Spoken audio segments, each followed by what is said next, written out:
Alright, let's cut the rubbish. Alfred Pennyworth is hiding something.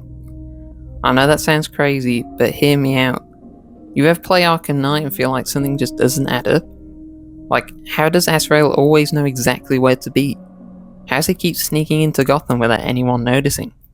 And why is Alfred, a literal butler, always so calm when entire paramilitary death squads are blowing up Wayne Tower? I'll tell you why. Because Alfred isn't just serving Bruce Wayne tea, he's feeding information to Azrael.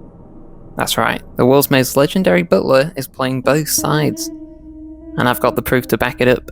Azrael operates like a ghost in Arkham Knight.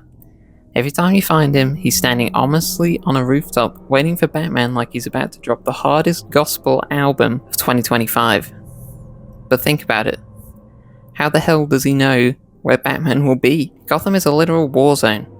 Yet this dude is casually appearing on rooftops like he's got a Bat GPS installed. And who does have access to that kind of tracking? Who sees every Batmobile movement, every mission update, every tactical decision Batman makes? Alfred, the dude sitting in Wayne Manor with a god-tier surveillance system, watching Bruce's every move like a Twitch mod on a power trip. You expect me to believe that Azrael, a guy with zero known tech support, just happens to be in the right place at the right time? Nah, Alfred is feeding him coordinates. Let's talk about reactions.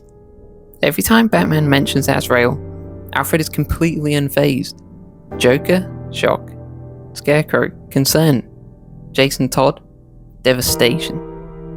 But Azrael? It's like Alfred just shrugs it off like, ah yes, the flaming sword assassin who's been stalking you. Business as usual, Master Wayne. Does Alfred ever once say, hey, maybe don't let the medieval cosplayer with a god complex take over Gotham? Nah. He just lets Batman play along, probably knowing full well that Azrael is being groomed as Bruce's replacement. Almost like Alfred is helping set that up. Now this is where it gets really spicy. At the end of Arkham Knight, Batman activates the Nightfall Protocol, fakes his death and disappears. And right before this happens, Azrael is conveniently given the choice to either take up Batman's mantle or just leave. Let's put the pieces together. 1. Alfred helps orchestrate Bruce's disappearance. Next, Azrael is the only character explicitly set up as Batman's replacement. And the last, Alfred, the guy who literally raised Bruce, doesn't seem remotely worried about Azrael taking over.